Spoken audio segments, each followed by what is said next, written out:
kembali. Dan saudara, untuk mengetahui terkait dengan rapat yang terjadi pada DPR hari ini, kita sudah terhubung dengan anggota Komisi 6 DPR RI, Muhammad Sarmuji dari fraksi Partai Golkar. Selamat pagi Pak Sarmuji. Pak Sarmuji, Anda bisa mendengar suara saya? Halo, selamat pagi. Selamat pagi. Oke. Pak Sarmuji, bagaimana dengan situasi DPR hari ini? Sudah ada rapat, lebih normal, lebih seperti biasanya yang terjadi pada kegiatan yang terjadi di DPR pada hari ini. Ada imbauan khusus kah Pak untuk anggota DPR hari ini yang melaksanakan kegiatan? Ya, pertama sebenarnya selama 2 hari ini saya berada di DPR ya. Jadi beberapa komisi sebenarnya sudah melakukan rapat-rapat seperti Komisi 1, 2 hari ini sudah melangsungkan rapat bersama dengan Menhan, lalu kemarin bersama dengan Kementerian Komdiji sudah melakukan rapat. Aktivitas anggota DPR RI berlangsung berangsur-angsur juga berjalan normal.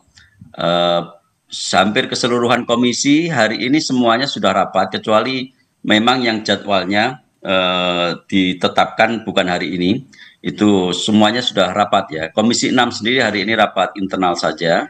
Rapat-rapat dengan kementerian memang dijadwalkan hari Senin, tetapi nyaris semua komisi seperti tadi dilaporkan oleh reporter dari Kompas TV, suasana relatif berjalan dengan normal.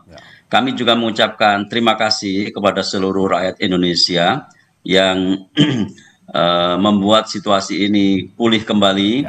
Terima kasih juga kepada seluruh aparat keamanan yang juga sudah menjaga kondusivitas baik di gedung DPR maupun di tempat-tempat lain.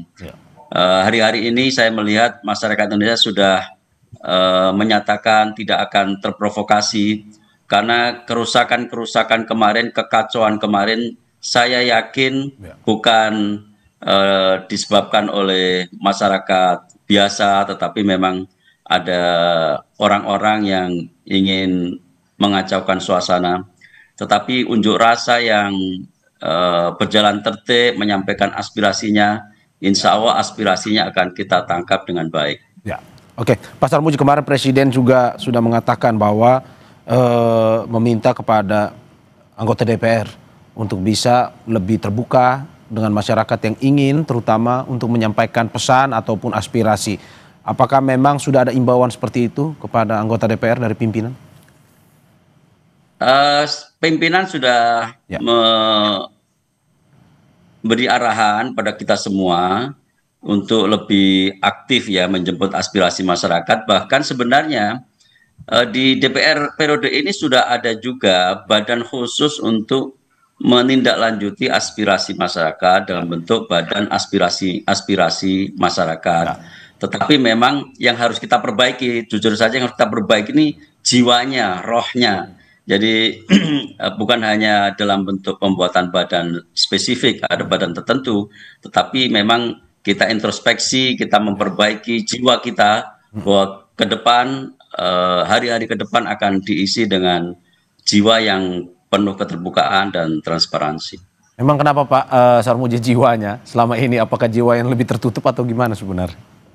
Enggak, kan ada koreksi ya. Pasti kita ingin semuanya berjalan lebih baik. Kalau nggak ada apa-apa tentu tidak ada demonstrasi yang menyampaikan aspirasinya.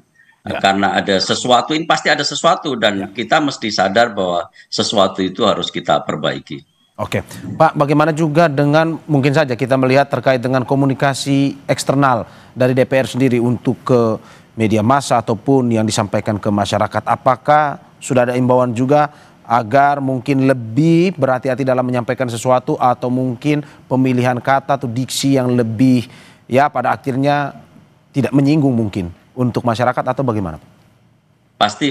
Kalau di Golkar sendiri kan Ketua fraksi sudah melakukan himbauan, bahkan bukan hanya di tingkat DPR RI, tapi sebagai sekjen saya juga melakukan himbauan kepada seluruh DPRD provinsi dan kabupaten kota, juga termasuk DPR RI, untuk bisa menangkap aspirasi masyarakat dengan tepat, untuk meningkatkan kepekaan dan atensi kepada problem-problem masyarakat.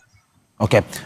Pak, sampai saat ini apakah memang yang di dalam DPR sendiri dilakukan sesuai dengan apa yang sudah terbiasa, dalam arti tata tertibnya atau protap pengamanannya, protap kegiatannya pun dilakukan seperti sebelumnya, atau memang hari ini lebih khusus sebenarnya walaupun sudah ada komisi yang ikut rapat, dalam arti lebih mungkin menyesuaikan dengan kondisi di luar yang mungkin masih ya kita lihat masih mungkin ada demonstrasi dan segala macam. Ya, 2 hari ini sebenarnya penjagaan berjalan seperti biasa, Pamdal seperti biasanya, hanya saja Pamdal untuk menghindari sesuatu yang mungkin saja kita nggak perkirakan, ya pakaiannya pakaian sipil saja. Tapi pengamanannya berlangsung dengan biasa, hanya memang masih ada aparat yang berjaga-jaga di luar gedung DPR. Oke. Pak, ini tadi Anda sedikit menyinggung soal apa yang disampaikan masing-masing partai, terutama dari partai Anda bernaung, Partai Golkar. Dari Partai Golkar sendiri, bagaimana melihat apa yang kondisi yang terjadi beberapa belakangan ini? Apakah memang dari Partai Golkar menyadari bahwa perlu ada reformasi internal di dalam partai sendiri untuk nantinya siapapun yang menjadi pejabat publik itu bisa menjadi seorang pejabat publik yang paripurna sebenarnya, dalam arti komunikasinya bagus ataupun juga bertindaknya kepada masyarakatnya juga lebih diterima, atau bagaimana Pak? Ya, kami sudah seperti yang saya sampaikan tadi, kalau di internal Golkar kami sudah melakukan seruan seruan untuk DPR RI, DPRD provinsi, kabupaten kota untuk tidak berjarak terlalu lebar dengan masyarakat, untuk menjadikan ukuran kepatutan diri dalam bertindak, bersikap, berkata, bahkan berpenampilan. Kita boleh kaya ya, karena kaya ini sesuatu yang hak asasi. Tetapi begitu kita menjadi anggota DPR dan itu adalah wakil rakyat, tentu kita tidak bisa bebas lagi untuk seperti orang biasa, seperti orang kaya biasa, atau seperti masyarakat biasa yang memiliki privilege. Ya, itu saja yang harus kita tekankan pada teman-teman. Ya, ini memang membiasakan sesuatu yang kadang tidak biasa, ini sesuatu sekali, ini berbeda sekali. Misalkan begini, anggota DPR RI dari Golkar rata-rata kan banyak yang dari pengusaha, tentu selama ini kaya, tentu selama ini tampil dengan tampilan sebagai orang kaya. Tetapi begitu menjadi anggota DPR RI, pasti ada konsekuensinya. Konsekuensinya adalah kita harus mengukur kepatutan diri kita, karena ada masyarakat yang kita wakili itu, masyarakat yang kadang-kadang banyak yang kurang beruntung. Kalau itu merasa tersinggung, itu bisa berbahaya. Ya, adaptasinya harus lebih ini lagi ya Pak ya, lebih cair lagi, apalagi terutama dengan masyarakat ya Pak ya.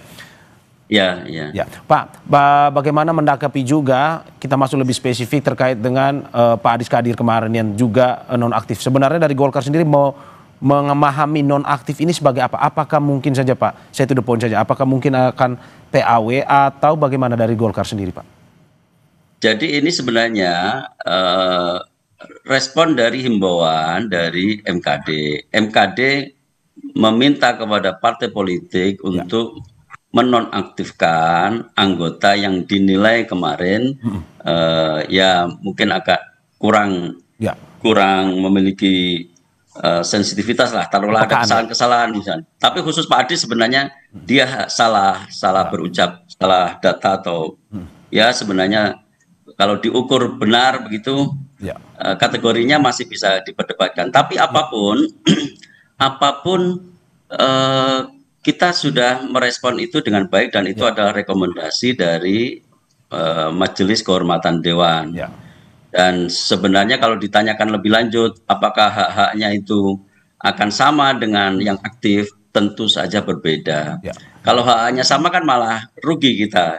Orang dinonaktifkan tetapi hak-haknya sama kan pasti rugi. Ada konsekuensi logis dari setiap status anggota dewan.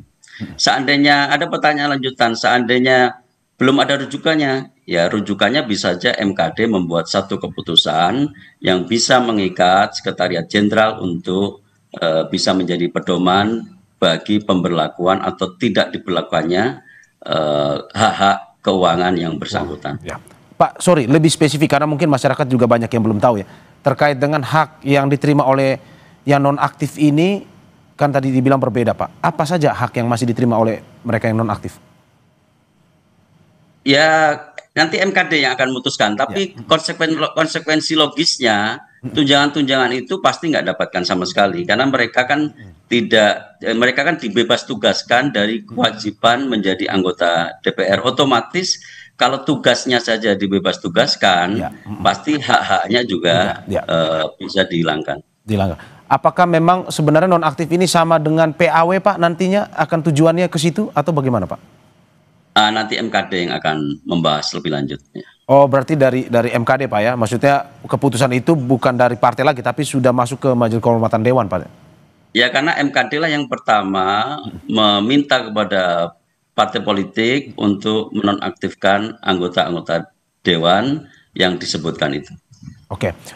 Pak, terakhir sebelum katanya Pak Sarmuji mau ikut rapat lagi nih, jadi saya ingin terakhir seperti imbauan tidak hanya ke Partai Golkar tapi juga mungkin kepada anggota DPR pun juga bagaimana meyakinkan masyarakat bahwa apa yang menjadi tempat DPR saat ini menjadi rumah bersama untuk bisa berdialog, memberikan diskusi, memberikan aspirasi untuk bisa didengarkan oleh wakil rakyat. Ya kalau himbauan nanti biar pimpinan lah, kalau himbauan secara keseluruhan. Lorong kami itu, koridor kami itu fraksi Partai Golkar, dan kami sudah menghimbau secara tertulis, secara per telepon sudah kami himbau semuanya. Kita pastikan kita sudah berikan arahan menghadapi situasi saat ini dan situasi-situasi ke depan. Dan memang untuk bisa terus berdialog terus dengan masyarakat ya Pak. Terima kasih. Terima kasih anggota Komisi 6 DPR RI Muhammad Sarmuji dari fraksi Partai Golkar atas apa yang disampaikan. Terima kasih sekali lagi Pak sudah terbuka bersama kita di tengah kita lihat situasi kondisi yang saat ini beberapa hari terjadi. Terima kasih sekali lagi Pak, dan kita harapkan apa yang menjadi mimpi bersama bahwa DPR menjadi tempat dialog bersama, diskusi, aspirasi bisa diterima dengan baik.